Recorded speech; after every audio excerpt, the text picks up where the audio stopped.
Hola, ¿qué tal amigos de Lo que la gente pregunta? Vamos a hablar hoy de materia política. Vimos que en la semana que concluye, pues se presentó una reunión de los integrantes de la Mesa de Unidad Democrática para tratar de zanjar las diferencias y enseguida apreciamos la renuncia del secretario ejecutivo de la MUD, Ramón Guillermo Aveledo, al cargo que venía representando. Vamos a conversar hoy con Pedro Benítez. Él es representante de Acción Democrática ante la Mesa de la Unidad Democrática porque queremos indagar cómo está la oposición, qué pasó en esas reuniones y por qué la renuncia de Ramón Guillermo. Muchísimas gracias por acompañarnos, Pedro. No, gracias a Primero ti. que nada, ¿en qué términos se llega a la reunión de los integrantes de la Mesa de la Unidad Democrática y en qué términos se salió de esa reunión? Bueno, gracias por la oportunidad. Yo creo que esto primero hay que ponerlo en contexto, ¿no? En perspectiva. Me parece, y lo he mencionado en otras oportunidades, que este espectáculo de división y enfrentamiento dentro de la oposición, a quien perjudica no es a la MUD ni a los partidos que estamos ahí, es al país, por la situación que vive la nación. Y paralelamente a esto, hemos visto el desarrollo del Congreso del PSUV. Corrieron cualquier cantidad de rumores, que el PSUV se iba a dividir, y esta ha sido la mejor semana para Maduro desde que es presidente, desde que está al frente del Ejecutivo, desde el año pasado, en los últimos 15 meses, lo que es bastante paradójico. Entonces, ¿qué ocurre? Hay una parte muy importante de la población que no ve una alternativa clara frente al gobierno de Maduro, y a pesar de todo este enorme desastre, aplica aquello que más vale mal conocido que mal por conocer. Y eso tiene que ver por las contradicciones que se han expuesto ante la opinión pública dentro de la propia oposición. Aquí se ha estado atacando el instrumento de manera continua y no los resultados de una política. Y hay tres tipos de críticas que se pueden hacer. Una crítica para influir en la política de la mesa y tratar de que cambie. Otro tipo de crítica, construir una alternativa distinta dentro de la oposición a la mesa de la Unidad Democrática y a los partidos que estamos ahí. Y la tercera, que yo creo que es la que ha tenido, por lo menos ha levantado más bulla, más sonido, más ruido, más perturbación, que es la de destruir. Entonces, bueno, hay una parte de la oposición venezolana que se ha dedicado a destruir la otra en este ejercicio de canibalismo político que, repito, a quien le está haciendo daños a Venezuela. Bueno, de las primeras palabras encuentro varios elementos a destacar. Espectáculo de división y enfrentamiento.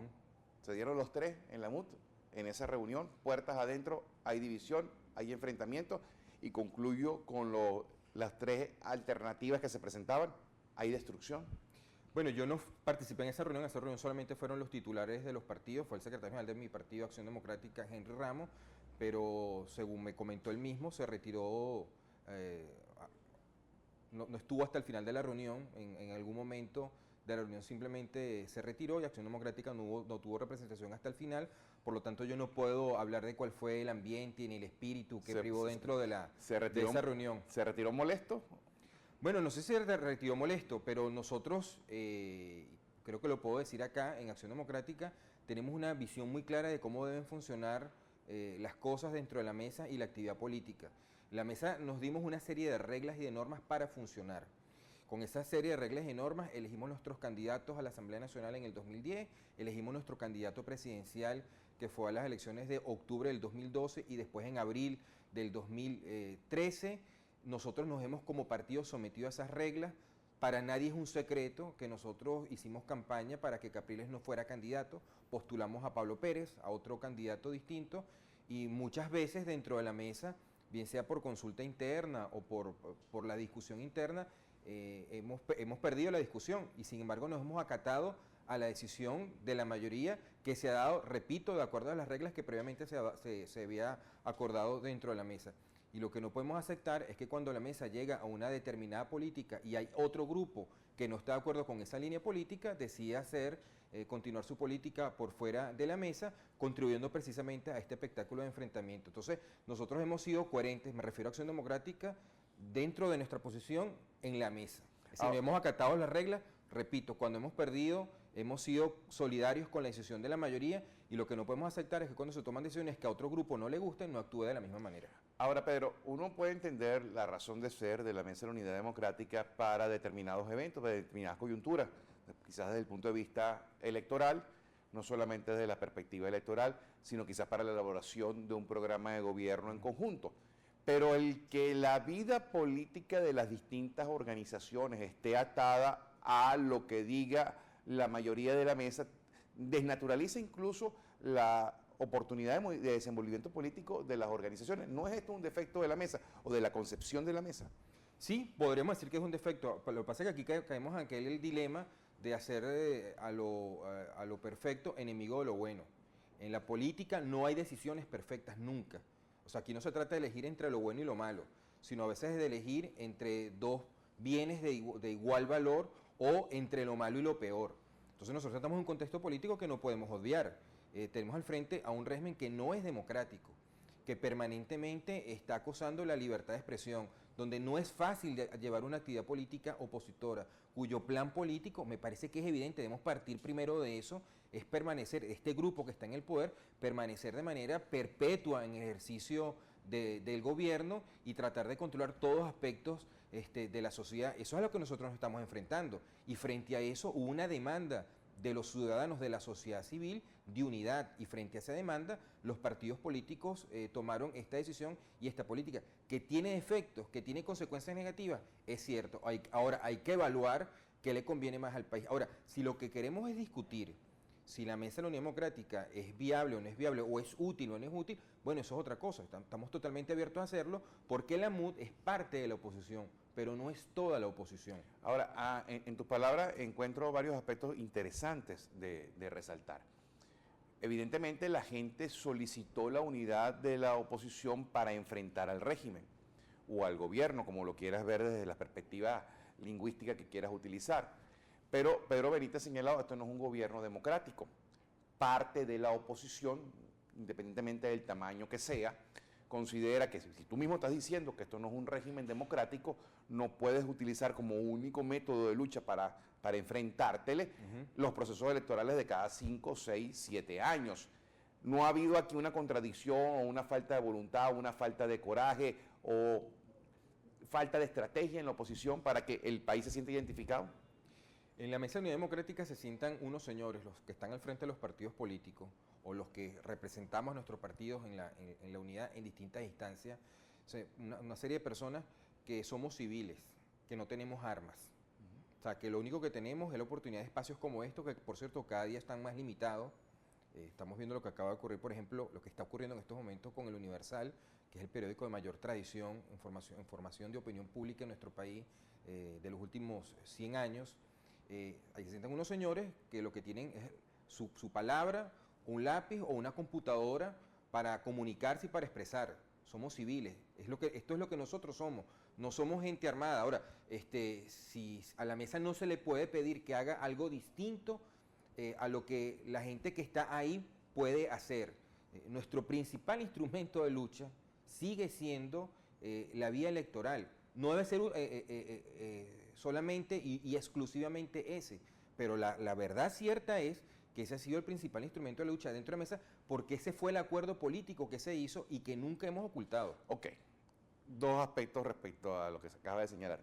Más allá de la vía electoral, ¿qué otro tipo de actividad puede desempeñar la MUD que a saber o a entender de Pedro Benítez no se haya desarrollado? Bueno, es que no, me planteas la pregunta en unos términos de que yo me vería obligado a decir que hay cosas que la mesa no ha hecho, y la mesa ha hecho los partidos que estamos en la mesa. ¿Qué habría hecho Pedro Benítez? Porque cada quien tiene su personalidad y tiene sus propias ideas. ¿Qué siente que en la mesa ha faltado? Más contundencia a la hora de hacer oposición al gobierno. Pero repito, el problema no es la mesa, es la gente que da la cara por la mesa. O sea, la mesa de Unidad Democrática no es Ramón Guillermo Aveledo. La mesa de Unidad Democrática son los partidos y los liderazgos que están ahí.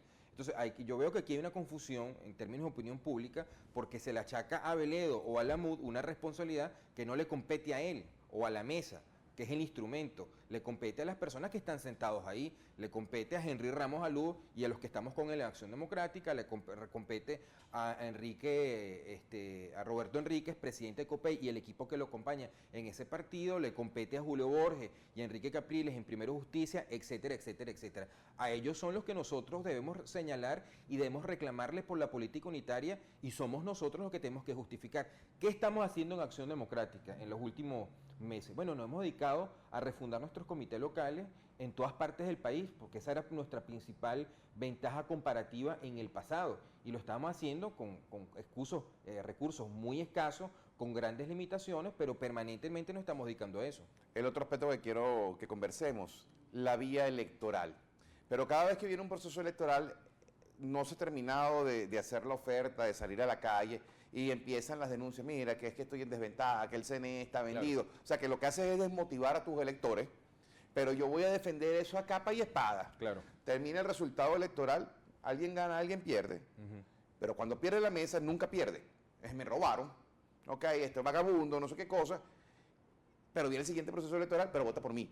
Entonces ya la gente como que ha perdido, bueno, pero si tú me dijiste que te robaron, que las condiciones no son de igualdad y no defiendes el voto, ¿cómo me vas a decir que vuelva a salir a votar? Entonces caemos en un círculo vicioso. Mira, ¿cómo se sale por la vía electoral en esas circunstancias? En octubre del año 2012 fueron elecciones presidenciales, la primera campaña de Capriles contra la última campaña de Chávez.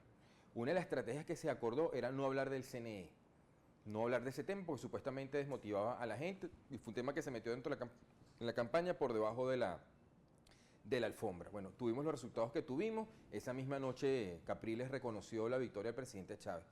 Pasaron 5 meses, falleció el presidente Chávez, nuevas elecciones presidenciales. En 3 semanas, con menos recursos, con menos tiempo, uno de los temas, uno de los ejes de la campaña fue precisamente señalar lo que era evidente, el ventajismo que propiciaba y que permitía el Consejo Nacional Electoral a favor del partido oficialista. Bueno, en 5 meses, 800.000 personas que habían votado por Chávez en octubre, no fue que se abstuvieron, sino que fueron y votaron por Capriles. De modo que ahí quedó demostrado que no hay ninguna contradicción entre denunciar el ventajismo del árbitro, es decir, en decirle la verdad a la gente, porque la gente no es estúpida, la gente entiende, y convocar a la gente a votar, ahí no hay ninguna contradicción. Ahora, que se tomó una estrategia equivocada, contradictoria, la noche de la elección, que se mandó un mensaje que no fue claro y confuso, esa es otra cosa y estoy totalmente de acuerdo. ¿Esa fue una falla que se cometió? Sí, fue una falla que se cometió y que nos ha costado muy caro. ¿Por qué? ¿Porque se perdió realmente? Bueno, es que yo no sé si se perdió o no se perdió. Eso no lo puedo yo demostrar. Mientras no revisemos los cuadernos de votación para ver el resultado, eso no lo podemos saber. ¿Pero hasta dónde estuvo la falla? En el mensaje, en la comunicación, precisamente por donde empezó tu análisis y tu pregunta. No hubo un mensaje claro esa noche. ¿A quién hay que responsabilizar? Bueno, será el comando. Yo no formé parte de esa decisión. Por cierto, no fue una decisión que tomó la mesa. Habría que señalar claramente que fue el comando el que tomó una estrategia que puede ser criticable. Y frente a eso, permíteme decirte, habría entonces que preguntarse si en esa situación Enrique Capriles tenía una mejor alternativa que lo que hizo en ese momento. Ahora, Pedro, no sé si de forma acertada o equivocada, pero hay una percepción que yo tengo de la gente, es que tras la situación post-14 de abril, Capriles continúa siendo la persona abanderada de cara a las elecciones municipales, pero de allí en adelante como que, bueno, le faltó a la mesa, bueno, vamos a sentarnos, vamos a ver quién es el nuevo liderazgo, se mantiene Capriles, es otro, la estrategia es esta, y ahí como que quedó el barco a la deriva y empieza todo el mundo, bueno, mi idea es esta, mi idea es aquella otra. Bueno, ¿eso es así? No es así, porque resulta ser, te completo la información, que para las elecciones municipales de diciembre del 2013, dentro de la mesa se acordó no esperar el resultado electoral de esas municipales y con ese resultado electoral en la mano decidir cuál iba a ser nuestra línea política a seguir. Si convocábamos la constituyente, si convocábamos una enmienda constitucional para recortar el periodo, si pedirle la renuncia a Maduro, si nos replegábamos, si nos íbamos a la calle, ver qué hacíamos.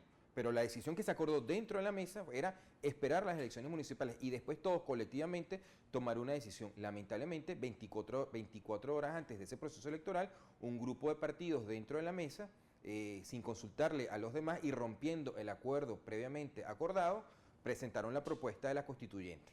Ante esa realidad que está desnudando Pedro Benítez, podemos decir que la MUD murió.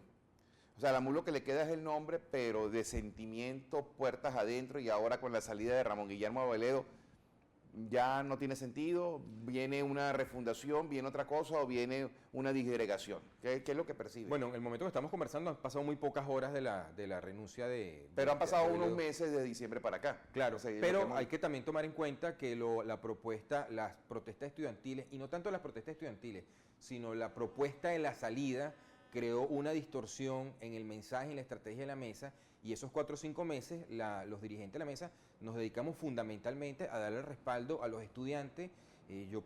Me consta personalmente el esfuerzo que diputados como Delsa Solórzano o Miguel Pizarro o el dirigente estudiantil Juan Requesén hicieron prácticamente todos los días dirigiéndose al Palacio de Justicia o a los principales retenes policiales o de la Guardia Nacional defendiendo a los estudiantes. Entonces fue mucho esfuerzo que se dedicó a eso, a defender al movimiento estudiantil que eran perseguidos por la represión policial, y no hubo oportunidad de discutir una nueva estrategia política. Ahora, han pasado los meses, ¿cuál es la situación en este momento de la mesa? Y yo te decía, la percepción que yo tengo con los que yo he conversado es que la mayoría de los partidos de la MUD tienen la determinación a que la MUD continúe, que se mantenga la política unitaria. Pero es una cosa que se está discutiendo en estos momentos. Ok, puede surgir dos situaciones allí. La MUD continúa tal como está, con otras personas, o la MUD se sincera y dice, bueno, nosotros, fulanitos Merenceo y Sutaniejo, queremos seguir en la MUD, claro, y los demás hagan tienda aparte. Puede ser, eso puede ocurrir. ¿Qué es lo que cree Pedro Benítez más factible de lo que han sido las conversaciones puertas adentro que hayan tenido? Bueno, lo que yo creo es que si hay grupos dentro de la mesa que no están dispuestos a acatar los métodos y las reglas que repito, que la mesa previamente se ha dado, bueno, lo más lógico es que decidan abrir tienda aparte y tratar de construir una alternativa distinta a la MUD. Lo que pasa es que la MUD no es un partido político. O sea, no son las divisiones históricas de Acción Democrática, que se va el MIR o se fue el maestro Prieto. Esto es una instancia de acuerdo político. Pero si hay gente que dentro de la mesa no se siente cómoda, considera que su propuesta no es compartida por la mayoría, bueno, tiene todo el derecho del mundo a desarrollarla por fuera. Pero, creo yo, no tiene por qué tratar de obligar, de coaccionar al resto de los grupos a que lo apoyen. O sea, en pocas palabras y en los minutos que me restan, podríamos concluir que vamos hacia una doble oposición. Unos que van a vender una propuesta de país y otros que van a vender otra propuesta de país. Eso es lo que pudiéramos pensar que va a pasar. Yo no descarto esa posibilidad, pero viéndolo en este momento me parecería sumamente negativo. ¿Por qué? Porque es que la gente está buscando, el país necesita una alternativa clara frente al gobierno que tenemos en estos momentos. O sea, nosotros no podemos hacer ningún análisis sin tomar en cuenta al otro lado de la talanquera. Aquella vieja frase, los rusos también juegan. El PSUV, el gobierno que encabeza Maduro, tiene una estrategia de poder y esa estrategia va avanzando. Y la única manera de parar esa estrategia es construyendo una política unitaria. Yo honestamente no veo otra. Ahora, yo siento, Pedro, que bueno, este es un gobierno que ya sobrepasa los 15 años y cada vez ha venido apretando más las tuercas. Correcto. Limitando al ciudadano. Y sin embargo, a pesar de las cifras negativas en materia económica, de seguridad, la oposición no se ha vendido lo suficiente como aquí estoy yo para que el pueblo diga, mira, esto no lo quiero, claro, déjame agarrar para allá. Claro. Entonces, eso no invita a que alguien haga tienda aparte y diga, mi camino es este y la gente lo siga. Sí, y no estoy diciendo que el camino bueno sea los que se vayan de la MUD. A lo mejor el camino bueno es los que queden en la MUD. Claro. Pero hace falta que la gente sienta un mensaje claro, déjame escoger. Y no que se vea obligada, no tengo alternativa porque mi único candidato es este. Sí, puede ser. Y a lo mejor todo esto termina siendo útil para la lucha democrática venezolana porque va a obligar tanto a la mesa como los partidos que estamos en la mesa a repensarnos en nuestra estrategia. Yo siento, por ejemplo, que en el caso de Acción Democrática hemos sido muy tímidos. Hemos hecho un esfuerzo legítimo y además un compromiso de verdad con el apoyo de la unidad, pero hemos tenido este chantaje de los últimos 15 años que no hubo nada peor que los 40 años. Y cuando por lo menos yo analizo, o cualquier observador objetivo analiza los logros que Venezuela tuvo entre el periodo democrático y los compara con los que ha tenido hasta ahora, bueno, yo te digo, francamente, a mí me encantaría volver al pasado, a volver a ese tipo de gobierno, comparado a lo que tenemos en este momento. ¿Eso es posible? No es posible, pero yo sí creo que los partidos históricos venezolanos tenemos que tener una actitud de mayor protagonismo y de reivindicar los logros de la democracia, pero con una proyección hacia el futuro. Me queda apenas un minuto. La crisis que estamos dibujando en la conversación de hoy no escapa a la crisis que vive el oficialismo. Uno lo ha podido ver por otras razones, pero la crisis en el oficialismo también está. ¿Qué le pasa a un país sin un liderazgo claro? Porque el presidente Maduro es el presidente de la República, pero no es una persona con liderazgo. Si Hugo Chávez no le hubiera levantado la mano en su momento, todavía quizás estaríamos esperando la elección presidencial para ver quién sustituía a Hugo Chávez. ¿Hacia dónde va Venezuela? Bueno, yo pensaba exactamente lo mismo y lo escribí hasta una semana antes del Congreso del Partido Socialista Unido de Venezuela. Pero el hecho objetivo, y yo creo que a la gente hay que decirle la verdad, es que el liderazgo de Maduro dentro de su propia gente sale fortalecido. Ahora vienen las medidas económicas, vamos a ver qué ocurre. Pero él ha logrado que el Partido Socialista de Venezuela en el Congreso le acepte las medidas. La carta de Jordani, las críticas de Héctor Navarro, los artículos de Nime Devan han sido simplemente fisuras hasta ahora controlables, pero no ha surgido ninguna incidencia en contra de la autoridad de Maduro, todo lo contrario. O sea, el resultado en estos momentos es que tenemos una oposición más dividida y un gobierno más fortalecido, que por supuesto tiene un reto muy grande, enorme, de enfrentar esta crisis económica que yo no creo que puedan a poder superar, porque la visión que ellos tienen del mundo, la visión que tienen de Venezuela, no les va a permitir superar los enormes retos que tiene esta sociedad en estos momentos. Muchísimas gracias, Pedro. Pedro Benítez, Gracias a ti. representante de Acción Democrática ante la Mesa de la Unidad Democrática, por haber conversado con nosotros lo que la gente pregunta.